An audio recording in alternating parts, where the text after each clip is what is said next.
Hello everyone, my name is Silvano and welcome back to my channel, Silvasur Official. Shonen Jump magazine is home to many influential series that have managed to shape the world of shonen manga, battle shonen manga to be specific, for a decade. With its most famous title like Hokuto no Ken, Dragon Ball, One Piece, Naruto and Bleach, which have hundreds of chapters that have managed to survive for several years with a total of 300 up to 500 chapters.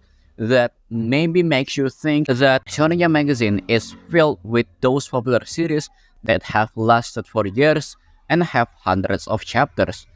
But in reality, Shonen Jump magazine is actually filled with series that only lasted for at least 1 to 3 years with total of mostly 100 up to 200 chapters and above. Even if it has reached 200 chapters and above, certain series can be considered as one of the most successful series in Shonen Jump magazine, where in the end, all of those series were quickly forgotten by time. And today, I will talk about two series that I have just finished, which are currently filling my mind so full that I want to make this video to be able to express what is inside my mind. But besides the recency bias, unfortunately, these two series got cancelled, which made both of these series unable to reach their most absolute potential. Besides the two series, I will also discuss two honorable mention series that also have a short lifespan but can still provide storytelling quality that is no less good than many of the most popular series from Shonen Jump magazine, making a statement that a long-term series does not guarantee that the series will be popular and vice versa. Therefore, let's welcome Busou Renkin by Nobuhiro Watsuki and Psyren by Toshiyuki Iwashiro. So without any further ado, let's dive into the topic. Busou Renkin, or in English called Arms Alchemy, is a manga created by Nobuhiro Watsuki, the same man who created the most popular samurai manga of its time called Rurouni Kenshin. Yes, your beloved Himura Dragon Kenshin and your Shishio Lion Makoto, who's in 2003, after his failure in the previous series called Gun Blaze West, he created another manga that focuses on alchemists called Busou Renkin or Arms Alchemy. Maybe when you hear the name Alchemist, you will remember the king of my anime list, namely Fullmetal Alchemist or Hagane no Renkin Jitsushi. It's actually because both of them are focused on the story about alchemists. And in Busou Renkin, to be specific, it's about warrior alchemists who are assigned to guard the Kakugane, a tool that can be used to destroy homunculus. It's obvious that I won't do a retrospective review of this series. I plan to do it in the future, but for now, I just want to mention the thing that I enjoy the most while watching/reading Busou Renkin. And that is this super charismatic main character called Kazuki Muto. Because if you want to find a dark, edgy, cold main character, your Sigma level 200 Kirito lookalike, you won't find an MC like that here. Because what you will find is a super naive main character that maybe not many people like nowadays. But the naivety of Kazuki Muto as the protagonist of Busou Renkin is so over the top that it makes his naivety as a huge plus that makes his naivety will never be replicated by other MCs on another series. As said by Tokiko, Kazuki is someone who has the criteria that are very suitable to be a warrior. Because if you have never read or watched Busou Renkin, just imagine Bleach if it had a knockoff version. Kazuki has a lot of similarity with Ichigo, to the point that I can say Busou Renkin is a knockoff version of Bleach. Kazuki Muto is an ordinary young man who throughout the series is a complete chap. Kazuki is a very brave person who will always break through everything that stands in his way, never be afraid when facing his own enemy, always puts up a strong face and never showing any slight of weakness whatsoever. He, alongside his Lance Busou Renkin, Sunlight Heart, is the representation of what Kazuki are as a person. He always fight until the last drop of his blood. He always ready to sacrifice everything in order to protect everyone. He is ready to fight everyone, his own mentor, his own woman, an entire organization in order to uphold what he thinks is right. He is willing to lie to the woman he loves, if that lie can keep her safe. Kazuki is a person who can truly be considered as a protector of the earth. Kazuki?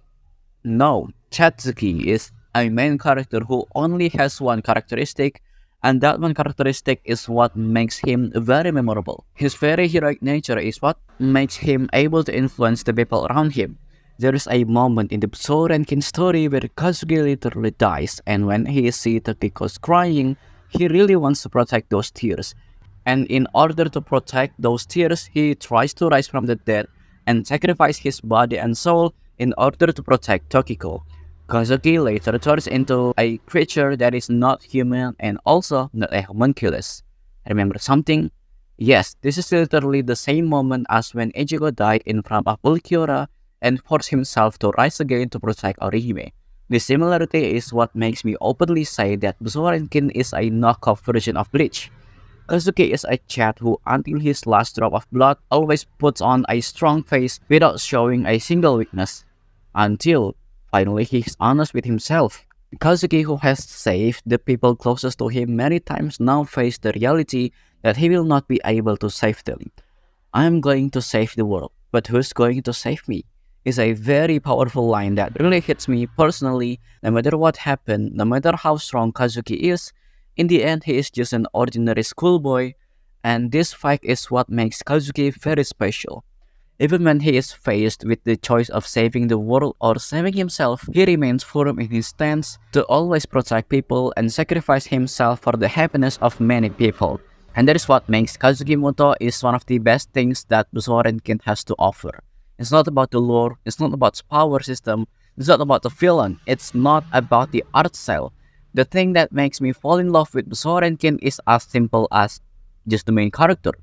You must read Busou Renkin. Now, Psyren. Oh, Psyren. Psyren is unique. When I want to read Psyren, I thought it would be a typical shonen metal story that I have read before. But no, you're wrong. Because if there is one thing that can describe what Psyren really is, imagine Dr. Stone meets guns. It becomes an isekai fantasy future post-apocalyptic death game, which is very far from what I imagined. Psyren by Yoshiaki Iwashiro is very unique and special because if I can point out the most extraordinary things about this manga is about the world building and lore story, which is super deep and really cool. Psyren tells a story about a secret society called Psyren, where if someone uncovers the mystery of Psyren, the person will be given the price of 500 million yen. And then there's the girl called Amamiya, where she is on some problem that she can't tell. As a result, the protagonist Ageha finds a card that makes him thrown into another world, where he met with Amamiya, and together in the another world, they has to complete a death game and has to fight against a monster where people die left and right. Basically, the another world is a depressing world to live in, and in order to be able to return to the present time, the protagonists need to complete the game that is happening where they need to reach the gate to complete the game. And then it is revealed that actually they are not thrown into another world, but into the future where Japan has been destroyed. And in order to save the future of Japan, which will be hit by destruction for the next few years, the protagonists in this series try to change the destiny in their own way. Mystery is the main element in this series, which always decorates the story of Psyren, which make the story of Psyren feels like it's covered by an unexpected plot progression that makes your journey when reading this series super engaging. And because of the complex story in this series, it makes Psyren seems to unable to become a popular series, especially when Shonen Jump is stacked with lots of popular manga like Gintama, Reborn, Decryman that prevents Psyren to survive, which ultimately makes Psyren cancelled, and unfortunately until now it has not received any anime adaptation at all. This is an irony, because what makes me want to keep on reading Psyren is because of the originality that is offered in this series. Like a Psyren card that has a number to count how much the protagonist need to play the death game, the conflict that the present time created that correlate with the future time, every one of that things is so interesting in my opinion. And finally, the rich world building that covered in the mystery, a power system that has its own uniqueness. When the other series, the character has a full control over their power system, Siren has another way, where they program their power system to follow a determined program, and these programs are what makes this series very unique. Because of this program, it also makes every development of his ability that Ageha goes through like a believable power development. Except at the end, Nova. Because the story is cancelled, this makes Siren unable to finish his story properly. There are many unreasonable story jumps that the author has to do towards the climax of the story. Another thing that I need to appreciate is the time jump gimmick on this series, because this time jump gimmick makes us feel like we are playing a Castlevania or Metroid game, where we cannot immediately understand the story that is being told by Siren. We are required to move forward in order to find out the story that happened in the past. In other words, we are required to piece together Siren's story ourselves so that all the mysteries in this series are solved. As I said before, the story of Siren is rich and interesting. So when all the mysteries has been revealed, you can feel a huge sense of accomplishment from this series. I'm sorry if I can't explain much about this series because of its mystery aspect that prevents me to talk more about the lore, since the lore of this series is the main selling point from this series. Siren is a series that you must read for yourself if you want to experience what Siren actually is. Because Siren is one of the most underrated series from Shonen Jump manga that everyone should read, because apparently there is no anime adaptation of Siren, so yeah, read Siren. Why? Now if you ask me why I recommend the cancelled manga instead of the regular completed manga from Shonen magazine. I mean, there's Bakuman, Norarihyon, To Love Ru, Scat Dance, and other underrated manga that is completed and doesn't get X, and have a proper ending. That's the greatest thing ever. Why do I recommend the cancelled one over the properly completed Shonen Jump title? It's because that's what Shonen Jump actually is. I have spent quite a long time dedicating myself to reading many Shonen Jump manga, starting from the 2000s up to the latest one releasing right now. I use Manga Plus to read the latest manga from Shonen Jump magazine, which unfortunately come and go. There are some new manga released that I read that were affected by cancellation very quickly, such as Ginka and Gluna, Rui Senki, Duri Troy, Doron Dororon, and Fabricant 100, and countless other recently cancelled manga that makes me think that Shonen Jump is not the place where every unique title can survive, because being unique itself doesn't make you survive in Shonen Jump magazine, because the bare minimum to survive is sale and popularity. So the non-popular and underselling title in Shonen Jump will always be cancelled. And that's the common thing in Shonen Jump magazine. It's ironic, to be honest, when your favorite title suddenly got axed without any announcement whatsoever. It sucks, and here I am. I'm the person who tried to search for the unpopular title in Shonen Jump to give it a spotlight that all of this series definitely deserve. Sure, I'm not reading every single underrated title from Shonen Jump magazine yet, but I am planning to do it, because even if they fail to survive, they are still the part of Shonen Jump magazine, even for a brief moment. And that's what we need to see. Not every author given the opportunity to become big like Akira Toriyama, Masashi Kishimoto, Eiichiro Oda, or even the almighty Tite Kubo. Simply said, life isn't fair. And that's what happened to this cancelled series.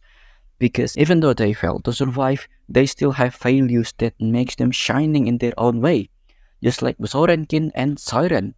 But does the fact that all of this series failed to survive makes it bad? No, it's certainly not perfect, that's for sure, but so does every popular Shonen Jump manga out there. One Piece is not perfect, so does Naruto and Bleach. And that imperfection is what makes us strive to live our everyday life. So why I recommend the cancelled manga instead of the properly completed manga? Maybe it's because I just love them. Now, let's talk about the honorable mention, and that is Mashle and Demon Slayer. Both of these manga has a short amount of lifespan, with Mashle that running from 2020 to 2023 and had a pretty great, even amazing run throughout that 3 years, and Demon Slayer that runs from 2016 to 2020, and still becoming one of the best new gen manga right now in terms of sales and popularity, with only 4 years of lifespan. While on the other hand, we have Psyren and Busou Renkin. Both of them only have 2 years of runtime, and it makes them pretty lame in comparison with Demon Slayer and Mashle. But if I would choose the popular Demon Slayer or the non-popular Psyren, I still chose Psyren as my go-to read. Well, isn't it just because you want to be different with choosing the less popular series than the more popular ones? No, I still prefer Siren because of its unique and more amazing story than your usual demon slaying manga named Demon Slayer. Pretty self-explanatory to be honest. Or what would I choose between an absurd comedy manga about a boy without a magic that defeats all of his opponents with muscle, or a typical monster slaying manga called Busou Renkin? Actually, for this one, I chose to read Mashle because actually Mashle is just that interesting to be honest. But the thing is, my opinion doesn't matter because what matters is sales and popularity. You can have the worst art style or you can have the most bland storytelling as long as you can provide Shueisha with high sales and popularity. If you have that, then you can pass. That's the way of how Shueisha is working. The reason why Psyren and Busou Renkin is ending is because of its poor sales and popularity. But have you ever asked to yourself, what is the reason of Demon Slayer and Mashle's ending? It's because the author chose to do it. Demon Slayer and Mashle were given the opportunity to end their series in their own way, different from Psyren and Busou Renkin, who needs to wrap up their story because of the sudden cancellation. The difference between them is that Demon Slayer and Mashle has an organic ending, while Psyren and Busou Renkin has a forced ending. Even in the final volumes of Busou Renkin, the author Nobuhiro Watsuki tells that he wants to spend so much more time with Kazuki and Tokiko, but since he can't do that, he chose to close his story prematurely, forcing the author to essentially say goodbye to his characters. What a sad ending. The point is, even though Demon Slayer and Mashle has a short amount of runtime, it doesn't matter. What matters is what kind of benefit that they can offer to Shueisha, and they managed to deliver more than what Psyren and Busou Renkin can offer to Shueisha. It makes Demon Slayer and Mashle, even though has a pretty short amount of lifetime, it still can become one of the most memorable new gem manga right now. Because there are a couple of series in Shonen Jump, even though has survived for longer year than most titles in Shonen Jump, they still don't get popular. And that's maybe the same case that's happening with Psyren and Busou Renkin, with the only difference is that this series doesn't last very long and quickly forgotten by time. In conclusion, I just want you guys to read Psyren and Busou Renkin. I also highly recommend you guys to support whatever Jump has right now, because right now, Kyoto Necromancer is getting axed with only 18 chapters. The cancellation of Kyoto Necromancer is truly unfortunate, but that last chapter is a crazy last chapter if you ask me. That makes me very interested in talking more about it in the future retrospective series of Kyoto Necromancer, but that's for another time. I also recommend you guys to read more unknown titles from Shonen Jump magazine, and I know the world of manga isn't centered around the Shonen Jump magazine alone. There are countless of other manga magazines that can provide a high quality manga like Weekly Shonen magazine with its biggest title being Hajime no Ippo, Fairy Tail, and Seven Deadly Sins. The choice is actually on your hand, so read whatever you want. I'm just here to say that there's another underrated series from Shonen Jump magazine that is no less cool than the more popular series from Shonen Jump magazine. So yeah, read Psyren and Busou Renkin. That's it. Have a great day. Bye bye.